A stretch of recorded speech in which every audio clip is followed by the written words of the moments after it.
There's also, as you can see in our radar warning receiver, some enemy strikers. Yeah.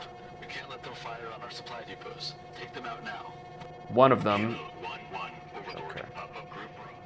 I'm going to turn the volume on my allies off because they're going to start talking a lot, and I'm not going to be able to talk over them very well. A bunch of enemy fighters just appeared. They also have a surface-to-air missile system somewhere over there that I don't want to see me. And our main thing should be to find the enemy rocket artillery before we engage those fighters. Also, the enemy fighters are going to be coming after our AWACS plane, and hopefully we'll be able to get to it in time. But the important part of that is actually seeing the enemy. Is that them? No. I'm seeing the dust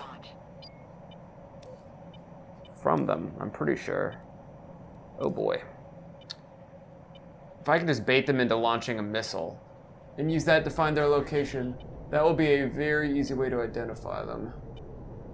The hardest part about this mission, that's from an enemy fighter, that's really bad news. The hardest part about this mission, oh no, that's not, it's from them, they're right down there. Alright. I'm at the gimbal limit. Drop some chaff and flares. Ooh, this is going a little bit more dirtily than it usually does. Throw out some countermeasures real quick. And now we should be able to get in and actually drop our payload.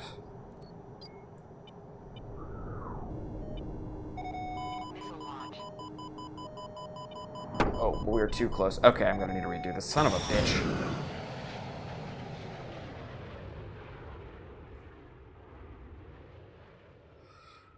Oh, man. The artillery have been mobile for a while, so they're probably just across the lake by now. I'll keep you updated if we find any other threats.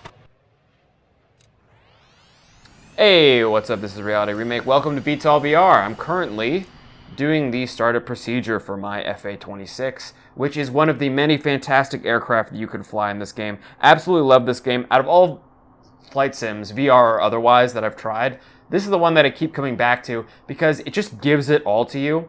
It takes full advantage of virtual reality by giving you the cockpit with all the buttons, all the multi-navigational displays, everything. And it takes advantage from VR by making it all digital. It's just this digital thing that you can interact with here in VR. You don't have to spend hundreds of dollars setting up actual hardware multifunctional displays and setting them up in your gaming room and then having to tear them down if you want to use your computer for something else. It's just so easy to just put your headset on, connect the game to Steam, and play.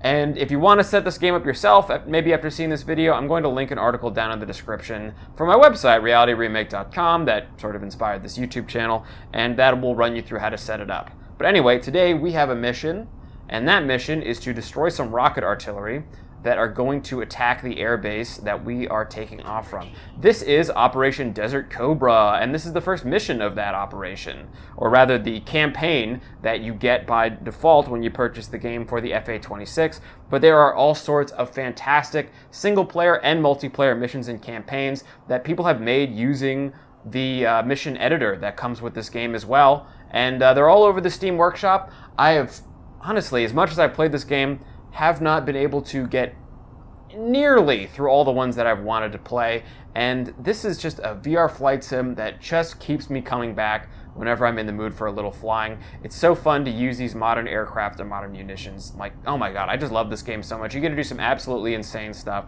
You get the laser-guided bombs, you get the insane modern cluster strike munitions, you get all that stuff, and most importantly, you get to fly sick jets like this FA-26 that I'm taking off in right now. Also, normally there'd be more radio chatter and the mission commander telling us what we're supposed to do, but I have muted them because the last time I tried to record this, God, they would not shut up, and I kept having to try to yell over them. So normally, you know, you can radio the tower yourself and try to request landing or what, and try to request permission to take off and land to make sure there's no other planes on the runway, which is cool, but as much as I normally love doing that sort of stuff, it really gets in the way of recording my voice over it. So, let's get on with the mission here. I've just put on the master arm switch, and these two are some air-to-air missiles that we're not going to need. The real prize for the first part of our mission here is going to be these CAGM-6 cluster munitions. It's one big bomb that will break off in midair into a bunch of smaller bombs that will all independently seek ground targets. And 2 should be more than enough to absolutely smoke the rocket artillery that we are looking for. So we're going to gain some altitude here, and then we're going to cut over here to the left, and then to the right on these mountains, and hopefully we'll run into them, because they are really hard to spot with the naked eye. And I'm going to do the easy, lazy, and dangerous thing, and that's going to be to bait out a rocket from their their mobile surface-to-air missile system, and use that to identify their position, and then come in for a quick pass and destroy the bombs, because shortly after we get over there, this whole mission is going to get a lot harder. We're already picking up some radar warning receiver contacts. That over there is an enemy long-range surface-to-air missile battery. We're not going to want to get close to that. But luckily, if it shoots, we can just duck down because there's a lot of mountains between it and us. That E4 is our allied AWACS system, which, if we had the volume on for our wingmen and other AI companions in this mission, would be super useful because we could ask them to call out where the enemy are, but we can also just use our GPS display and get a much faster idea. That is one of the great conveniences of modern aircraft. Now let's slow us down a little bit. Oh, as we can see, there's some enemy fighters over there in the distance. Yeah, and they're going to be on top of us soon. So the best thing to do here is get eyes on this. Oh, there they are. This enemy convoy of artillery, and drop our cluster munitions. There's one away. And let's see if we can witness the carnage from a distance. Oh, yeah, that's them firing a missile towards us. Ooh, boy. That absolutely schwacked them. But didn't look like we got the mission succeeded text. It looks like we got just one left. So let's overkill him with our other CAGM. And normally, ooh, he's going to be absolutely done for. Let's watch. There's the missile going down. It's breaking apart right there. And then all those sub-munitions are going towards their targets. Boom! Absolutely destroyed them. Boom. Objective secured. Ooh, this is hard to talk and focus on at the same time. We've destroyed the enemy rocket artillery. Now we got to deal with all these fighters that you can see here on our map that are up in the air. So we're changing our sensor over to our radar. This game gets very intense, by the way. And there is one enemy fighter. Let's give them the business as soon as we get close enough. So we want to keep them away from this base area over here, because some of them are bombers that are going to try to bomb our supply depots, which we are protecting. That is our whole mission. And others are going to try to destroy our AWACS that's also up in the air over the base, which is a very vulnerable target, and we don't want to let them get close. Now here's where it might go very wrong, because I'm absolutely surrounded by enemy fighters. That loud noise was one of them pinging me with their radar. And this could very easily go badly. Luckily, we have a couple wingmen that are fighting off up there to the left. They just blew one of them out of the sky while we launch missiles at this guy over here. And we're just absolutely diving straight into it. Now, if I didn't have... Oh, our missile went pitbull. That means that it can guide itself. Hopefully that guy's good and distracted, at least for the time being.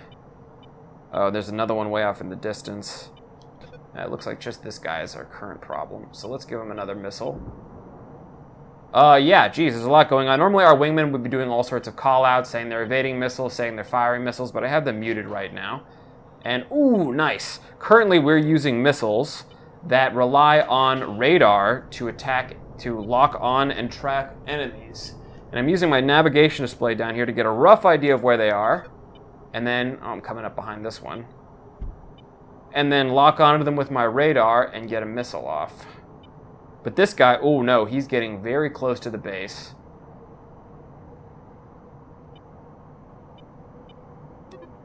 That's bad. There's a guy all the way over there. Oh, and it looks like 26. He might be trying to destroy our AWACS right now. This could be bad. And hopefully we can distract him with this missile. Just got into range. Oh, he destroyed the AWACS. So we failed our optional objective there, but no biggie. We can still complete the mission. It's a real shame. I should have had that guy well before he got close. I think our base also has some surface-to-air missile systems nearby. Luckily, I mean, unluckily, they didn't help. And there's a fighter pinging us with a missile. Luckily, oh yeah, he got absolutely demolished, probably by ours. There's a post-action report where you can see like what you hit, what your allies hit, which is especially useful in the more chaotic battles like this one. This one's actually going more straightforward than it usually does. Our wingmen and us did a good job intercepting most of them early. But there's this guy all the way over here. And he's keeping low to stay out of radar. Yeah, he disappeared behind that mountain for a second. So I'm going to let our wingmen take care of this guy over here. I'm going to get this guy before he tries to come in, possibly for a low bombing run on our airbase. So yeah, VTOL VR...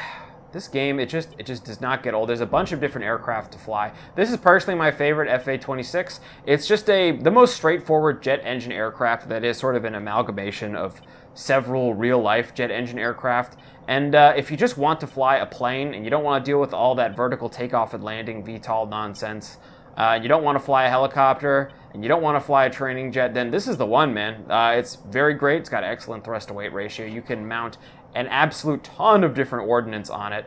And regardless of the fact that I've played this game for a while, ooh, our missile, even from way down deep, absolutely annihilated that guy. So let's turn away, because there's another enemy plane showing up behind us. And let's not stall. I'm trying to dive to get some more speed. And let's hit this guy with our AIRS-T infrared missile. This missile just locks onto their heat signature. Oh, and since he's coming straight towards us, oh, let's see. Let's see. It looks like that might be a kill. Oh, he's not really deviating a lot. He's not really evading a lot. Does it get him? Ooh, that got him. Absolutely blew him up. That's all the bombers that were coming in to attack the airbase. And you can see the wreckage of them flying off. This game is full of absolutely insane spectacles like that. So yeah, this is personally my favorite aircraft. It is the most straightforward. Oh, and we have another contact on the nav map that must have been spotted by some of our other radar. And it looks like they're coming through that valley. So we're going to want to intercept them before they can get close to the base, or surprise us potentially. So I'm going to go on the right around that big mesa over there, and then pop up and try to attack them in the back. Hopefully I can get there in time if I throw on my afterburners by moving my throttle all the way up. As you can see in the top left, our speed there is building. But yeah, this is the most straightforward jet aircraft out of all of them. It's not fancy and stealthy like the F-45, which is based off of the real-life F-35, but it's not the same thing. It's not, you know, a whole different type of beast to navigate like the helicopter that's in this game. It's got a lot of power, unlike the training jet, and you know, I have to say, it might be matched pretty firmly by the... Oh, that's our ally firing a missile at them. So you can do a lot with this. And oh wow, are we even gonna get any action on this run? Looks like two enemies just got absolutely blown out of the sky. Oh, I still have one over here. Let's ping him and see if we can get a lock with our infrared missiles. That's a solid lock. We're shooting him down. Oh, our wingmen absolutely cleaned them up. We didn't even need to show up there. And if I did not have our mission commander muted, right now you'd be hearing him tell us, good job, go back to base. Oh my god, look at the wreckage. Just fishtailing through the air. Oh, that's so cool. That's one of those little moments that you gotta love in this game. So we're going to slow down and come in for a landing at the airport over there. Landings are also, luckily, fairly straightforward in this game because you're flying a jet and not a propeller plane. Oh, I've played some flight sims where you're flying one of those old-timey propeller planes, and oh my god, some of them are super hard to just take off and land in. VTOL VR, luckily, while there are a lot of elements to this game and it is difficult to master, isn't hard on the little things like takeoff and landing. I mean, I'm not gonna lie, I crashed my first couple landing attempts, and my first takeoff ended up with me flipping over my aircraft. But after that, it got much more straightforward. Anyway, we've actually lost a lot of speed, still pretty far away from the runway over there. I might as well flip my visor up. Yeah, there's a lot of cool stuff.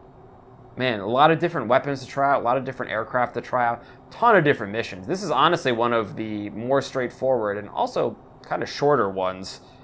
And I have to say, VTOL VR remains the best flight sim that I've ever tried in my entire life, for its accessibility, for how easy it is to set up, for the fact that it doesn't cost as much as most other flight sims end up costing.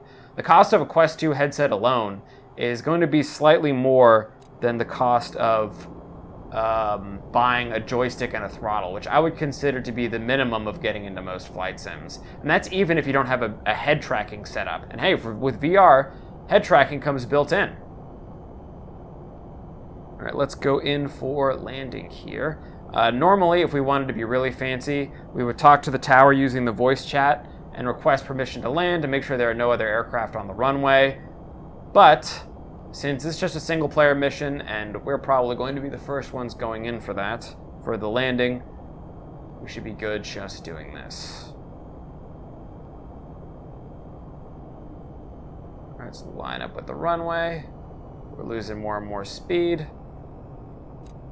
Oh, I left the APU on this entire time. Well, I like to turn it on because sometimes you lose power after landing and braking for a while because your engine's idle so much.